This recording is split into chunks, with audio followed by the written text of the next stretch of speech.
What is up, one and all? Welcome back in. Nine Noman here, continuing our playthrough of Strange Antiquities. If this is your first time joining, this is a fantastic little cozy puzzle game about running a small antiquity shop and dealing with the odd requests of the locals. A little bit of a supernatural element, plenty of occultism, maybe a bit of a, I don't know, some kind of an underlying ongoing threat. A lot of crows hanging about the town. We'll see how it ends up. Anyway, continuing on to, we've just finished up day 4. And as with each day, we get some interesting little story unfolding here that I have yet to piece together. So, at the end of a long passageway, after days spent clearing away dangerous rock falls, the duo came upon a chamber. In it, they found a small stone tomb, too small to contain human remains. Okay.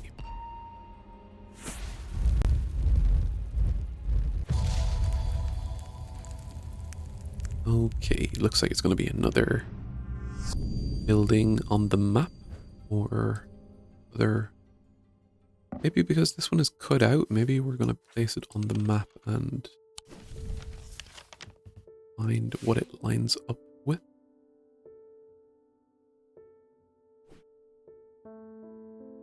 Okay, let's keep it out of the way for the moment and just see, is there anything of this general shape? There are very few plots of land here with a perfectly horizontal line on any side. Never mind on all. Let's see. What could you match? Could be a room. Ooh, maybe this is more likely. Room in the house.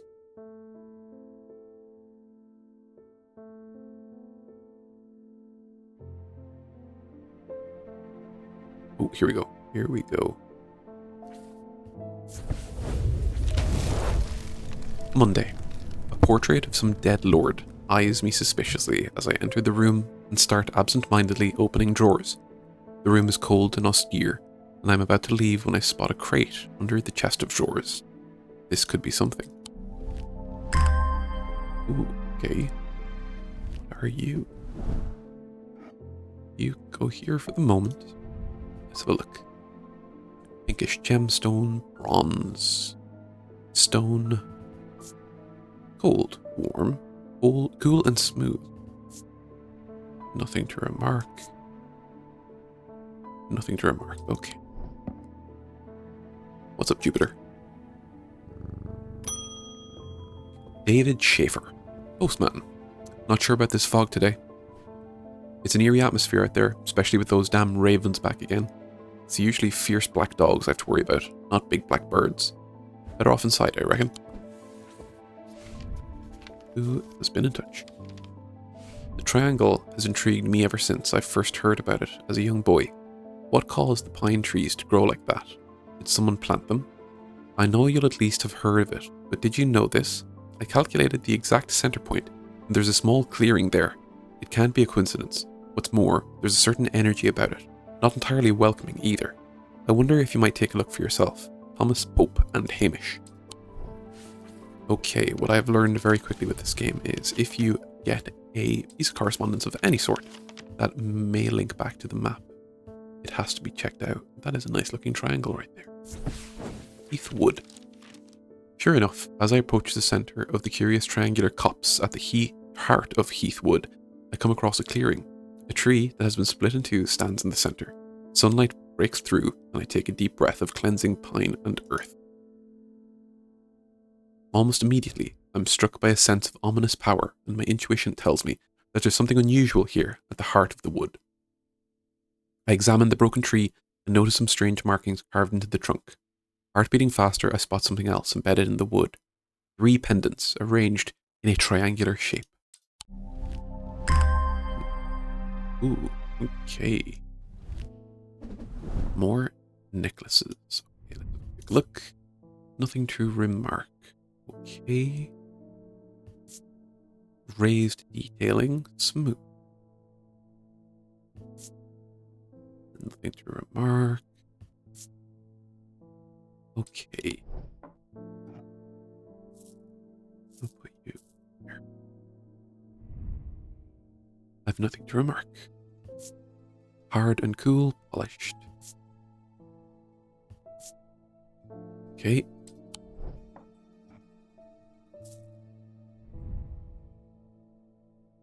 Nothing. Nothing. Raised detailing, weathered. Tin. Okay. Cool. Okay. Who's our first customer of the day? Gus Foley. It has been many years since I've performed the rite of the red knives, but I can still remember every step. Ooh, I think I've seen that in that notebook.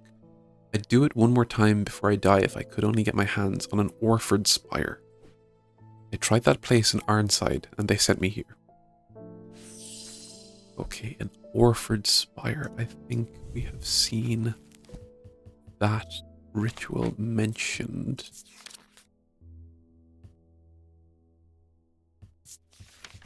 In Orford spire.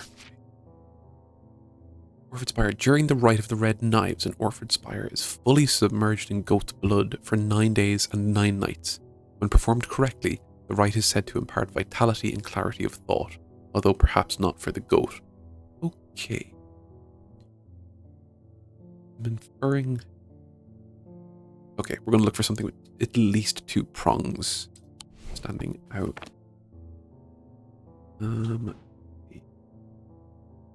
This always makes me think of it simply because it's blood-stained already, but is that too obvious?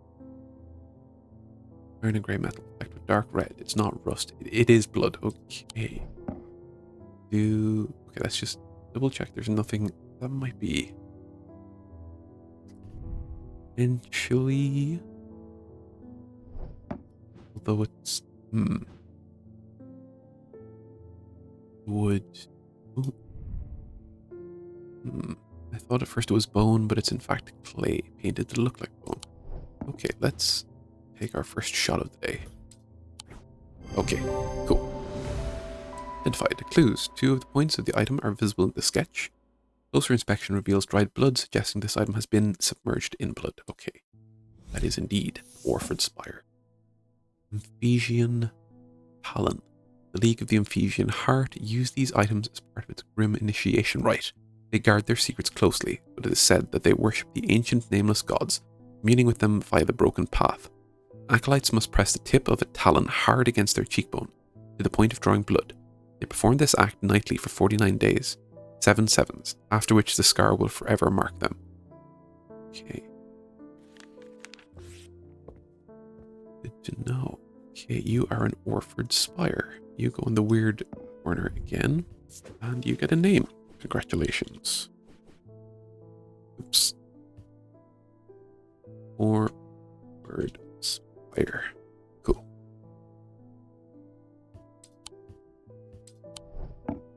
Next. Oh, welcome back, Eli. I need to go away for a few days again. The Order of the Black Veil will have the information I'm looking for. Not ominous at all.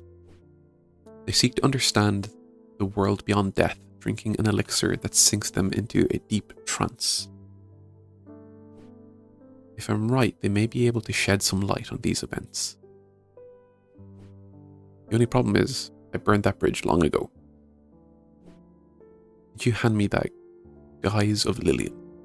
It won't be the first time I've used one to get around their hatred of me.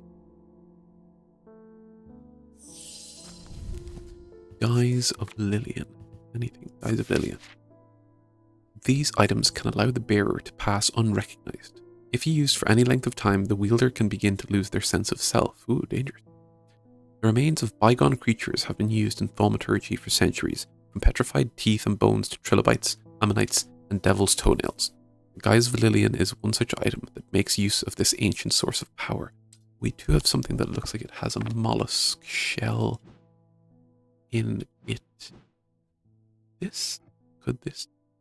Let's have a look. That shell, it appears to be a fossilized creature. Okay. Shoot for the stars. Okay. The item has an ammonite fossil embedded in it. Closer inspection reveals that it produces an out-of-body feeling. Ooh, okay. Cool. Tenebrin Cloak. Upon activation, the Tenebrin Cloak can create a sphere of enshrouding darkness that will cloak all within its reach. A single stone set in bronze gives power to these totems.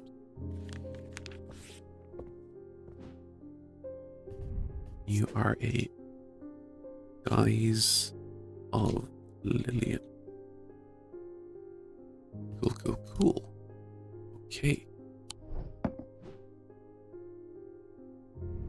Triangle isn't creamy. Okay, so we managed to complete that. So I can place you an arc somewhere, don't I? Oops. Break this. Okay, we put you out of the way. Where are you? Oh, okay. Already got that. Archive. Okay, I can put you out of the way. Tick, tick, tick, tick, tick, tick. All good.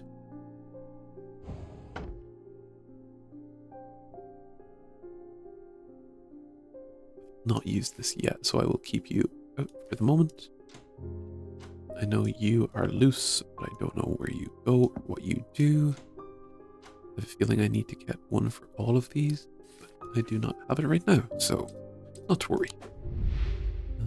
Yes, we have checked these already. Oh, need more information on Jupiter. Jupiter is the thaumaturge's cat, or more accurately, Eli is Jupiter's thaumaturge. Yes, I have seen you. Okay. Moving on. A person. Rebecca Rose. Oh, is that a cat? My eyes may have completely gone now, but it's good to know I still have my cat senses. I do hope I'm in the right place. My daughter told me about a shop that specializes in unusual items. My life's joy has always been painting. Without that in my life, I'm afraid I'm at a bit of a loss. I know that I will never see again, but is there anything in your collection that might help me paint again? I feel a little foolish for asking. It seems such a small thing, but to me it means everything. Ares Remnant Spirit Eye. Okay. Ares Remnant. These objects induce a form of synesthesia, where color and tones, light and shadow, can be felt through touch. They're sometimes used by those who work in low light conditions, such as miners. The gemstones in an Ares Remnant are arranged in the shape of the constellation that shares its name. So it's a string of... Okay, a bit of an arc. Okay. An Ares Remnant and a Spirit Eye. Spirit Eye. There are some who stay away from Spirit Eyes, believing them to be a window into a world that should not be seen, and others who deride this fear as nothing more than superstition. It is not clear exactly what they do show. Another layer beneath this visible world, perhaps. A layer that requires something more than the traditional senses to experience. They draw their power from the opposing symbols inscribed upon them. Opposing symbols. Okay, we'll do the Ares Remnant first. Something with the constellation of Ares on it.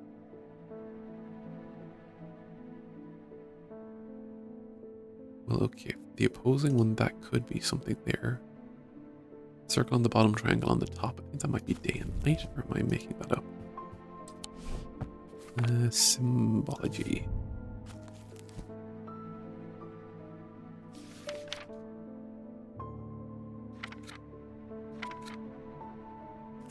Ooh. Antimony.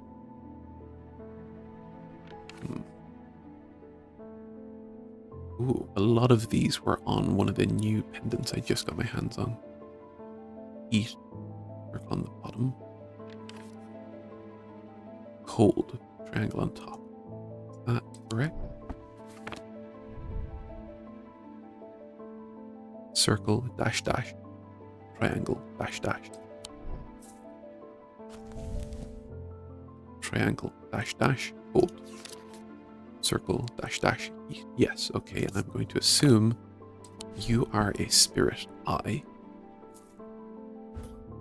And an Aries remnant. Do I do it one at a time? Okay. Identified. Spirit eye.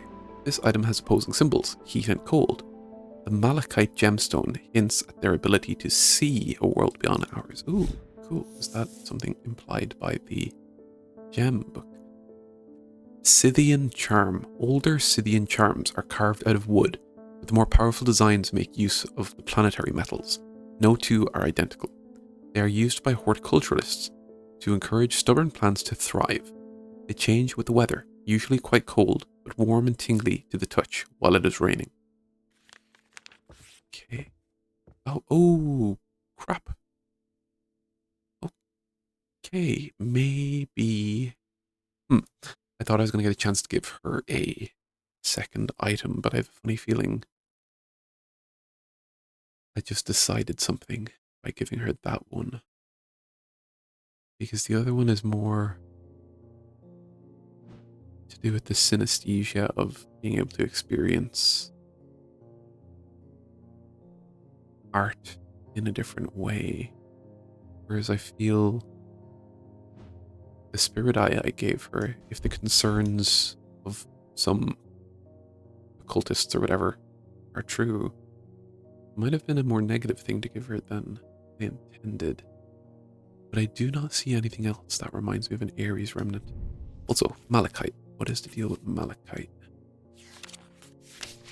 Malachite, Mentic, dark green, the fourth eye, a stone of sight. Okay. Maybe that will work out, but we'll see. Who are you? The artist, Rebecca Rose. Rebecca's eyesight deteriorated very quickly several years ago, and now she's just barely able to distinguish dark and light. This affliction has robbed her of the thing that brought her the most joy in this world, painting, and yet it has not robbed her of her determination, or her kindness, or her love of life. When she learned of strange antiquities, and that it might hold a way to restore her sight, she was hesitant. She never did anything without careful consideration, but eventually her desire to paint again won over and she decided the risk was worth taking. I'm a bit concerned about how that's going to play out. So I do not see anything here. That could be an Aries.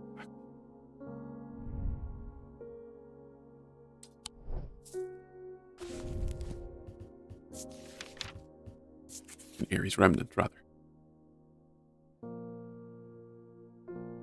The gemstone's in an Aries remnant, so it must have gemstone. Oh fuck, that was it there, wasn't it? That was it. Long, shorter, shortest. Long, shorter, shortest. Okay, we'll see what we've done soon enough, I'm sure.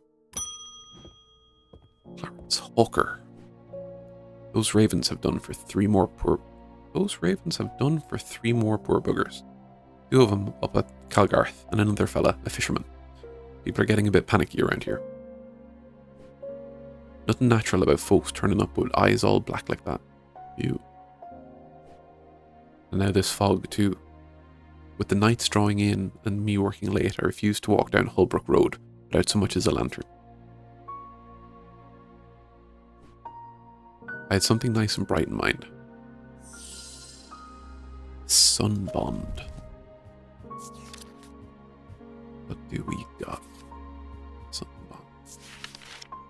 Sun Bond is small and lightweight, designed to be carried discreetly, and made of a non-precious metal of some kind, using a gemstone of light. They carry the warmth and the light of the sun, a brightness that can pierce the darkest gloom. Okay, what gemstone is over light? Amber, diurnic, yellow or orange, sometimes containing impurities. The sunstone, fire and light, heat and life. Okay, anything with amber? You, amber. An orange gemstone, it might be you. Any other contenders? But you, an orange gemstone. Gold. Polished warm. Sounds are muffled in its presence. Interesting. How about you? Polished. It feels a little warmer than I would expect. Nothing to remark. Okay. 2 contenders, so I'll try you first. Okay. Sunbond. Clues. This item has an amber gemstone. Stone of light. It is made of bronze and non-precious metal. Closer inspection reveals that it is strangely warm. Cyrene Ward. Made from basilisk scales. Made from basilisk scales.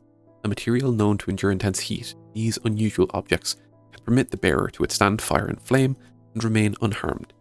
They do not, however, offer protection against the deadly basilisk itself.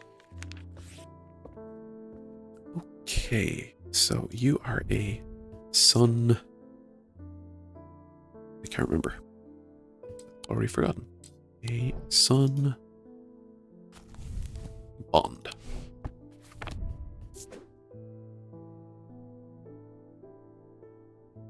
Okay, you, before I forget, are an Aries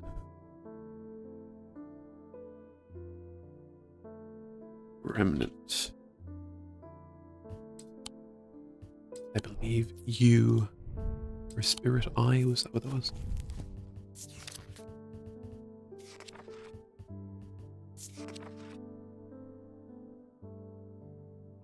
Opposing symbols, yes. Spirit Eye. Okay, anything else I have looked at and forgotten to label? Oops.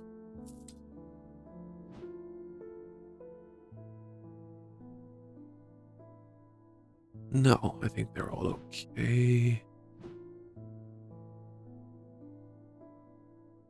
Cool. Okay. Audrey Bell.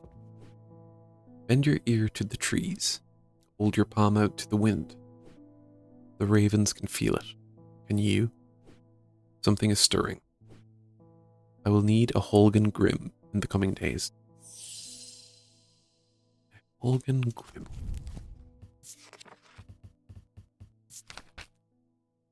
Holgan Grim. These eerie creations are worn by priests of Holgar in various rituals relating to death and the afterlife. The sacrament to ask for his protection, Wolfsong's truth to seek his judgment, Path of the Warrior to help the dead find their way. Holgan Grim.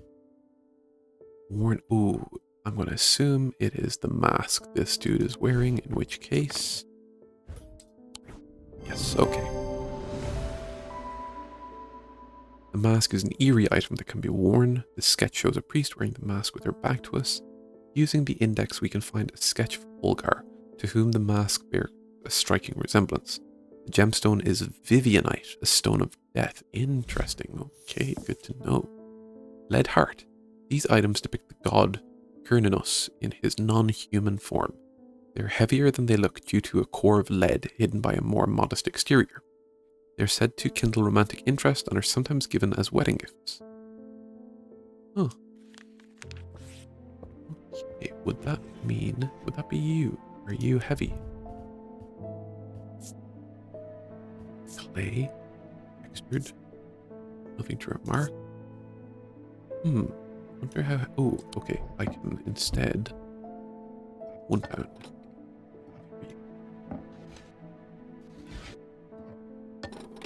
Very heavy. Okay, I'm going to assume you are indeed Lead Heart. So you look like a deer. Okay. That is you. You are a Holgan. I think Holgan Grim. UMs. And so look at that index. Holgar. Yes. Okay. Holgar wielding his twin axes, Wolfsong and Fearbringer.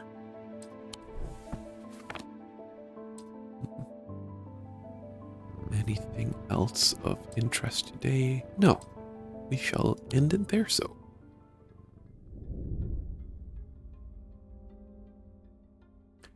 End of day 5. Inside was the reason they had toiled so hard, a small black casket. A very valuable small black casket. They knew enough not to open it, but perhaps too little to fully understand the danger it posed. Okay. I'm trying to think what is being implied by what is going on in this aspect of this kind of side story. Okay. Anyway, that is the end of day 5, and I will end this one here. Thank you very much for joining, and I will be continuing day 6 very soon. We'll see how much weirder the crows are going to get,